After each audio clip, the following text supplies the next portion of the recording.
Assalamualaikum warahmatullahi wabarakatuh.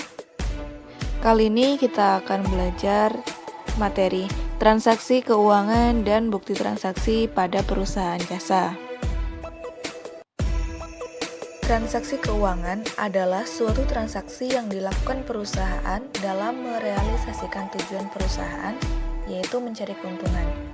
Contoh transaksi keuangan antara lain yaitu pembelian peralatan, pembayaran utang, dan penerimaan piutang.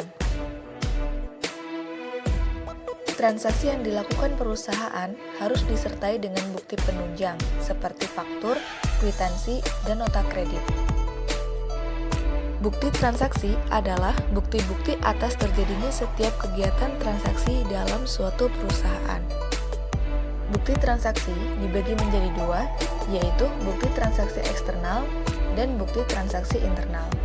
Bukti transaksi eksternal contohnya seperti faktur, nota kredit dan nota debit, kwitansi, dan nota kontan. Ada pula cek dan biliet giro. Selanjutnya, untuk contoh bukti transaksi internal meliputi memo antar bagian dan memo pos. Selanjutnya, kita akan bahas satu persatu mengenai macam-macam bukti transaksi yang sudah disebutkan tadi. Faktur merupakan bukti transaksi kredit dan biasanya dibuat beberapa rangkap. Lembar pertama merupakan bukti bagi penjual yang biasa disebut sebagai faktur penjualan. Adapun lembar kedua merupakan bukti bagi pembeli yang disebut sebagai faktur pembelian. Lembaran ketiga digunakan untuk arsip. Faktur dapat dibuat rangkap 2, rangkap 3, atau 4 tergantung dari kebutuhan penggunanya. Selanjutnya, nota kredit dan nota debit. Nota kredit dan nota debit merupakan bukti transaksi untuk pengembalian barang atau retur.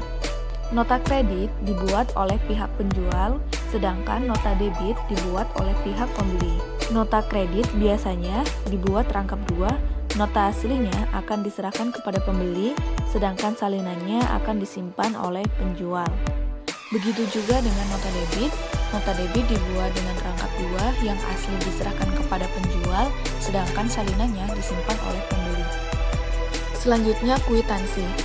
Kwitansi merupakan bukti transaksi tunai yang menyatakan bahwa pihak yang membubuhkan tanda tangan pada kwitansi telah menerima sejumlah uang dari orang atau pihak yang berutang.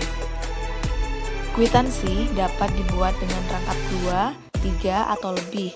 Satu lembar kwitansi diberikan untuk pihak pembayar dan lembar lainnya digunakan untuk arsip bagi pihak penerima. Bukti transaksi berikutnya yaitu nota kontan. Nota kontan merupakan bukti pembelian barang secara tunai yang dibuat oleh penjual. Selanjutnya, bukti transaksi cek.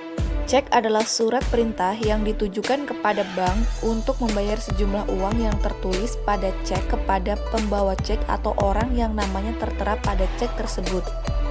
Selanjutnya yaitu bukti transaksi biliet giro.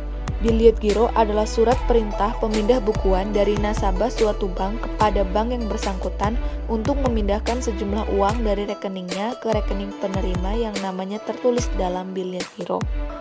Selanjutnya, bukti transaksi internal ada memo antar bagian. Bukti transaksi ini dibuat oleh divisi-divisi yang terdapat dalam perusahaan untuk kepentingan internal. Umumnya, bukti ini digunakan sebagai dasar untuk pencatatan selanjutnya. Selanjutnya, memo pos. Memo pos merupakan bukti transaksi yang menunjukkan adanya keputusan pejabat berwenang yang harus segera dilaksanakan. Selanjutnya, kita akan membahas sedikit mengenai analisis transaksi keuangan. Analisis bukti transaksi pada dasarnya meliputi kegiatan sebagai berikut. 1. Identifikasi atau penentuan keabsahan fisik bukti. 2. Identifikasi transaksi, yaitu transaksi apa saja dan meliputi apa saja. Ketiga, menentukan kebenaran perhitungan nilai uang. Keempat, menentukan akun-akun buku besar dan jumlah rupiah yang harus didebit dan dikredit sebagai akibat terjadinya transaksi.